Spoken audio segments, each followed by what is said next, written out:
سلام سلام نا يوتيوب شانالي تخاتلتي كمل لكم كمل تخون لي زيابير مسكن أنا بتعم سلامي بزلكم سلام فقرنا أخاتكم ناتمنه مساهم زلكم يرد حبتكم يوتيوب شانالي حدش تزخونكم بزانا يدور مركز سبسكرايب ناقولكم بيت السبي يكونوا شير لايك كومنت اعترسوا مالتي برخاتي أنا خأخذ لجزء لأخاتكم كنت أمكم يخليوا تزناقوا على تخليكم كنت مهار على تخليكم دولكم حدشت فيديو تاتح حيزة من تايك حمغي زي يوتيوب يزحل له سبسكرايب لي تقبر لكم مجمرة زي فيديو خطر يخليكم كابرغاتي لايك قبروا لايك من النجار يقدي لايك أي تعمل لذي زي فيديو لايك قبروا معلتي برخاتي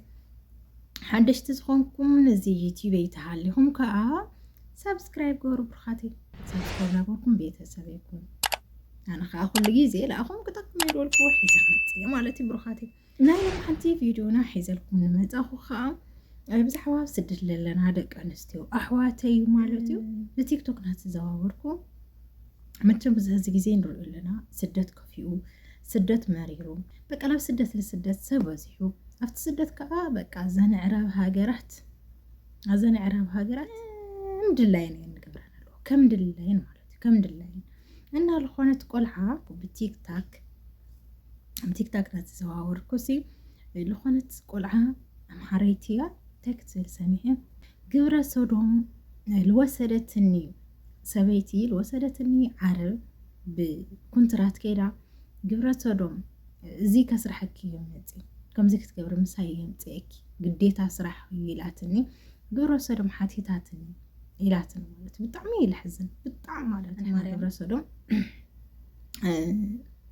هايمانوتنا يفقدوي ባህልና ይፈቅዶይ ببزح ነገር አይፈቀድም ማለት በተለይ ነحنا ኢትዮጵያውያን እና አብዛኛው ያ ድምጽ አከስማኩም ተመልሰ ለጋጠማ ለሐንት ሐፍትና ትግራዋይ ተለخ ነግረኩም ማለት ይብርኻቴ ግብረ ስጋ ግንኙነት ብለው ሽጠው ብዙ ነገሮችን ለአረብ ሴት ሽጠው ሴቷ አንቺን ለመነካካት ሞክራ ይሄ ነው ሴት ለሴት ፍቅር ተሽጣው ወደዛ ሽጠውኛል ስራ ብለው እንደዛ አስገብተውኛል አሁን የገዛችሽ አረብ ሴት አንቺን ለመነካካት ሌላ ቦታሽን ለመነካካት ሞከረች ሴቷ አዎ ለዚህ ነው ያመጣሁሽ ብላኛለች ለዚህ ነው ያመጣሁሽ ብላኛለች በስልኳ ብዙ ነገሮችን አሳይታኛለች ያ ነገር ሲሆንብኝ ግን ውሰዱኝ እኔ እንደዚህ ነው ስራው ብላቸው አይሆንም ስሪ እዚህ ተመጣሽ መንገልሻለን ብለውኛል ሴትዮዋ የቀጠረችሽ አንቺ ቤቷን እንድታጸጂ ምናምን ሆኖ ብቻችሁ ስትሆኑ ግን ሴትና ሴት ግንኙነት ሲያደርጉ እያሳየችሽ እንደዚህ እናድርግ ለዚህ ጉዳይ ነው አንቺን ያመጣውሽ ነው የምትልሽ ሀቢባዬ መጀመሪያ ሴትዮዋ ቢሮ ውስጥ አትገባም ስትወስደን ሽማግሌ ሰው ሴትዮዋ አትወስድም መኪና ውስጥ ነው ተሸፍና የምትቀመጠው እና የሚወስደኝ በጣም ሽማግሌ ዘንግ እየተገደፈ የሚሄድ ሰውዬ ነው ከቢሮ ውስጥ የወሰደኝ እሷ መኪና ውስጥ ነው የምትቀመጠው ከዛ ቀጥታ ሰውየው ከወሰደ በኋላ ሰውየውን ሌላ ክላስ ታስተኛና እንደ ኖርማል ነይና ሺ ትለኛለች እና ማሸት መስሎኝ እኔም በድግብያችን ሴትዮ ኖርማል ማሸት አለ አይደለ ሽኝላሉ ግሬን ምናምን ስለሚል ሚሴጅ ያሻለው ከዛም በኋላ 3 ቀን ሙሉ በጣም እየፈራሁኝ በር ትቆልፋለኝ እኔ ስገባ በር ነው የምትቆልፈው ማለት ነው ስለዚህ በአራተኛው ቀን ሱቅ ሄዳ ምናምን የሆኑ ነገሮችን የብብት ምናምን ገዛስታ የተለዩ ለብሳቸው ነገሮች ገዛስታ መጣች እኔ ጋር ስትመጪ እኔ የለበሽ ነው መንጣት ያለብሽ ስትለኝ እኔ እናለብስም የሚለበስ ማለት ባል ሴት ለባሏ የምትለብሰው ሰውነት የሚያሳይ አውድ እንደዛ አይነቶች ነገሮችን ገዝታ መጣች እኔ አልለብስም አልኳት ስላት በስልኳ ብዙ ቪዲዮዎችን አሳየችኝ የኛንም ኢትዮጵያኖች አንቺ ተነሱ የበለጥሽ ነሽ ወይ እነዚህ ሁሉ ከኔ ጋር ነው የኖሩት የሚል በስልኳ አሳየችኝ ቪዲዮ ሌላ ከምዝል ስማሁም ወይ ብሩኻቴ እዚህ ግብረ ሰዶም ባል አጽያፊ አናዋር ነገር ለዓድማትካ ኸይድኻ ከምዚ ነገር ከገጥመካ ከሎ ብጣዕሚ ልሕዝን ብጣዕሚ ደባሪ ሓደ በቃ ብጣዕሚ ገሪምና ማለት ዓለም ስላበይና ኸይድና ኔና ትጊዜ ስላምንታይ ገጽ ይልኸደሎ ካው ኻል احنا يكون ኢትዮጵያውያን ወላ ዞም ካልኦት ሃገራት ወላ ዘንዕራብሲ እግዚአብሔር ፍርሃት ለለዎም ልጽልዩ ገለዮም ንስሙዕና 5 ነገርስ ኩሉ የማይትብሊ ሓደ ሰካራማት ዝኾነ ሓሽሽ ልሰትያ ዝኾነ መስተ ነገራት ልሰትያ ግን ከምዚ ኢለካ ኣሎ ይመስለኒ ዝኾነት ሓንቲ ትግራወይቲ ሲ ኣነ ልሰርሐሉ መንደር ማለት እዩ ኣነስ ጋሻ እየ ነይረ ቋንቋስ ብደንብ ገይረ ኣይከኣልኩይ ቢያንስ ዓመት ቀሪበ ነይረ ግን ብደንብ ገይረ ቋንቋ ዓረብ ሳይናገር ድሕሪኡ ዘቆልዓ ዓረብ ብደንብ እያ ትኽእል 3 ዓመት ልኳን ሰሪሓንያ ቀድመይ ማለት እዩ 3 ዓመት ልኳን ዝሰርሐት እያ ቋንቋ ብደንብ ገይረ እያ ትኽእል ኣነ ቋንቋ ብደንብ ገይረ ኣይመለኽኩዎ ነይረ ክንደይ ገይረ ነይረ ሓደ ዓመት ገለይ ቋንቋስ ብደንብ ገይረ ኣይናገር ነይረ ይሰምዕ ይርዳዋ ድሕሪኡ ኣብዛ ኣነ ልሰርሐሉ መንደር ዝኾነትኒ ኣራጊት ሰበይቲ ኣብዚ ጥቃ ኣነ ልሰርሐሉ ማለት እዩ ላብዘ ንሰርሐለን ገዛ ስትመፅእ እያ ገለ ሒና ይትፈሊ ካብ ኢዳ እዚ ዓረብ ሒና ካብ ኢዳ ይትፈሊ ሒና ካብ እግራ ይትፈሊ ኩሉ ግዜ እያ ሒና ትሕነን እዚ ዓረብ ማለት እዩ ላብዚ ኣነ ልሰርሐሉ ገዛ ስትመፅእ ኣራጊት ሰበይቲ እያ ትመፅእ ትኸድ ምሳኣትን ትግህወ ብጣዕሚ ጥቃይቱ ኣነ ልሰርሐሉ ገዛና እዛ ኣራጊት ሰበይቲ ኣራጊት ክትበሃል እውን ኣይትኽእል እዘን ዓዲ እያ ኣርገ ግን ያው ዓባይ እያ ብዕድመ ሰብኣይለ የብላይ ክልተ ደቂ ኣለዋ መሰብ ሓዳር እዮም ኣብ ሓደ ዕማራ እዮም ላዕሊ እዮም ደቃ እሳ ታሕቲ እያ ደቃ ኣብ ሓደ ዕማራ እዮም እቶም ደቂ ኣብ ላዕሊ እታ ሰበይቲ ኣብ ታሕቲ እዛ ሰበይትስ ቢያንስ ዕድማኣስ 80ታት ትኾን ብግምተይ እያ ማለት እዩ ሕዚ ከምዚ ሸመል በሃል ነገር እኒኦ ዝኾነ ለሞድቶ ሕቡብ ማለት እዩ ከኒና ነገር እኒኦ ፍረሽ ልገብር ዶ ታይዶ ኢላ ከኒናታት ነገር አንጎላ ለኾነ ነገር ፍረሽ ክገብረን ኢላ ትወልዑ ነገራት እኒእዋ ብጣዕሚ እያ ተዛራቢት ሽኮርያ እኒዋ